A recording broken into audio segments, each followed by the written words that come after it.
ಒಂದೆಡೆ ಖಾಸಗಿ ಪೆಟ್ರೋಲ್ ಬಂಕ್ಗಳಲ್ಲಿ ಇಂಧನ ದರ ಏರಿಕೆಯಾಗಿ ವಾಹನ ಸವಾರರು ಕಂಗಾಲಾಗಿದ್ದಾರೆ. ಮತ್ತೊಂದೆಡೆ ಚಿನ್ನದ ಮಾರುಕಟ್ಟೆಯಲ್ಲಿ ಅನಿರೀಕ್ಷಿತ ಬೆಳವಣಿಗೆಯಾಗಿದೆ. ಚಿನ್ನದ ಬೆಲೆ ಇಳಿಕೆ ಆಗ್ತಿದ್ದಂತೆ ಗ್ರಾಹಕರು ಈಗ ಆಭರಣಗಳಿಗಿಂತ ಹೆಚ್ಚಾಗಿ ಗೋಲ್ಡ್ ಬಿಸ್ಕೆಟ್ ಖರೀದಿಗೆ ಮುಗಿಬೀಳ್ತಿದ್ದಾರೆ. ಏನಿದು ಉಲ್ಟಾ ಪಲ್ಟಾ ಲೆಕ್ಕಾಚಾರ? ಎಲ್ಲಿದೆ ನೋಡಿ ಕಂಪ್ಲೀಟ್ ರಿಪೋರ್ಟ್. ವಾಹನ ಸವಾರರಿಗೆ ಶಾಕ್, ಚಿನ್ನ ಪ್ರಿಯರಿಗೆ ಲಕ್. ಆಭರಣ ಬದಲು ಗೋಲ್ಡ್ ಬಿಸ್ಕೆಟ್ಗೆ ಮುಗಿಬಿದ್ದ ಗ್ರಾಹಕರು. ಮಧ್ಯಪ್ರಾಚ್ಯದಲ್ಲಿ ಹೊತ್ತಿ ಉರಿಯುತ್ತಿರುವ ಯುದ್ಧದ ಪರಿಣಾಮ ಈಗ ಸದ್ದಿಲ್ಲದೆ ಜೇಬಿಗೆ ಕತ್ತರಿ ಹಾಕ್ತಿದೆ. ಅಂತಾರಾಷ್ಟ್ರೀಯ ಮಾರುಕಟ್ಟೆಯಲ್ಲಿ ಕಚ್ಚಾ ತೈಲದ ಬೆಲೆ ಏರಿಕೆಯಾಗುತ್ತಿರುವ ಬೆನ್ನಲ್ಲೇ ಖಾಸಗಿ ತೈಲ ಕಂಪನಿಗಳು ದರ ಏರಿಕೆಯ ಶಾಕ್ ನೀಡಿವೆ.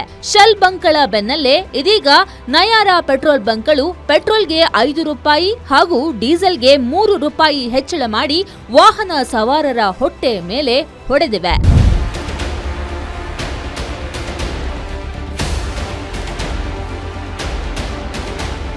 ಆದರೆ ಇಂಧನ ದರದ ನಡುವೆ ಚಿನ್ನದ ಮಾರುಕಟ್ಟೆಯಿಂದ ಒಂದು ಸಿಹಿ ಸುದ್ದಿ ಬಂದಿದೆ. ಯುದ್ಧದ ಎಫೆಕ್ಟ್ನಿಂದಾಗಿ ಚಿನ್ನ ಮತ್ತು ಬೆಳ್ಳಿ ದರದಲ್ಲಿ ಭಾರೀ ಇಳಿಕೆ ಕಂಡಿದೆ.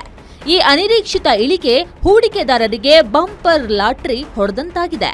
ಹೀಗಾಗಿ ಚಿನ್ನ ಪ್ರಿಯರು ಈಗ ಆಭರಣಗಳಿಗಿಂತ ಹೆಚ್ಚಾಗಿ ಚಿನ್ನದ ನಾಣ್ಯ ಹಾಗೂ ಗೋಲ್ಡ್ ಗಟ್ಟಿಗಳ ಖರೀದಿಗೆ ಆಸಕ್ತಿ ತೋರಿಸುತ್ತಿದ್ದಾರೆ.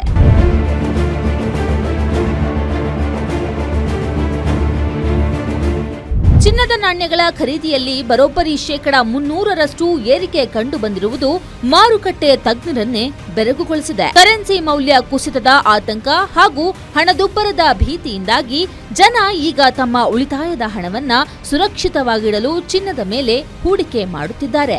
ಚಿನ್ನದ ಮೇಲೆ ಹೂಡಿಕೆ ಮಾಡಿದರೆ ಲಾಭ ಗ್ಯಾರಂಟಿ ಎಂಬ ನಂಬಿಕೆ ಈಗ ಜನರನ್ನ ಚಿನ್ನದಂಗಡಿಯತ್ತ ಸೆಳೆಯುತ್ತಿದೆ. ಸುಮಾರು ಈ ಗೋಲ್ಡ್ ಪ್ರೈಸ್ ಆವತ್ತಿಂದ ಕೆಳಗೆ ಮೇಲೆ ಬಂದಾಗ ಪ್ರತಿಯೊಬ್ಬರು ಚಿನ್ನ ತೆಗಿಬೇಕು ಅಂತ ಇದರಲ್ಲಿ ಅವ್ರ ಕನ್ಫ್ಯೂಷನ್ ಏನು, ನಾಳೆ ದಿನ ಮಕ್ಕಳು ಯಾವ ಡಿಸೈನ್ ಕೇಳ್ಬೋದು, ಇವಾಗ ಒಂದು ತೊಗೊಂಡ್ರೆ ಇನ್ನೊಂದು 5 ವರ್ಷ ಆದಮೇಲೆ ಈ ಡಿಸೈನ್ ನಮ್ಗೆ ಇಷ್ಟ ಇಲ್ಲ ಅನ್ಬೋದು. ಆಮೇಲೆ ಅವ್ರ ಚಾಯ್ಸು. ತುಂಬ ಜನ ಹೆಣ್ಮಕ್ಳು ಹೊರಗಡೆ ಓದ್ತಿರ್ತಾರೆ, ಅವ್ರಿಗೆ ಅದು ಇಷ್ಟ ಆಗುತ್ತೋ ಇಲ್ಲೋ ಅಂತ ಗೊತ್ತಾಗಲ್ಲ. ಅದಕ್ಕೇನು ಮಾಡ್ತಾರೆ, ನಾಣ್ಯಗಳೇ ಪರ್ಚೇಸ್ ಮಾಡ್ತಾರೆ. ಸುಮಾರು ಈ ವರ್ಷದಲ್ಲೇ ನಾವು ನಾಣ್ಯಗಳು ಡಿಮ್ಯಾಂಡು ಮೋರ್ ದೆನ್ 300% ನೋಡಿದ್ದೀವಿ ನಾವು. ಮುಂಚೆ ಯಾರು ಕೇಳಿದಿರೋರು ಕೂಡ ಬಂದು ನಾಣ್ಯನೇ ಕೇಳ್ತಾ ಇದ್ದಾರೆ. ಒಟ್ಟಿನಲ್ಲಿ ಜಾಗತಿಕ ಯುದ್ಧದ ಪರಿಣಾಮಗಳು ನಮ್ಮ ದಿನನಿತ್ಯದ ಜೀವನದಲ್ಲಿ ಸ್ಪಷ್ಟವಾಗಿ ಕಾಣಿಸುತ್ತಿವೆ. ಒಂದೆಡೆ ಓಡಾಟಕ್ಕೆ ಬೇಕಾದ ಇಂಧನ ದುಬಾರಿಯಾಗುತ್ತಿದ್ರೆ, ಮತ್ತೊಂದೆಡೆ ಭವಿಷ್ಯದ ಉಳಿತಾಯಕ್ಕೆ ಚಿನ್ನದ ದರ ಇಳಿಕೆಯಾಗಿರೋದು ಜನರಿಗೆ ಒಂದಿಷ್ಟು ಸಮಾಧಾನ ತಂದಿದೆ. Ullas Kiruvase, guarantee news, Bengaluru.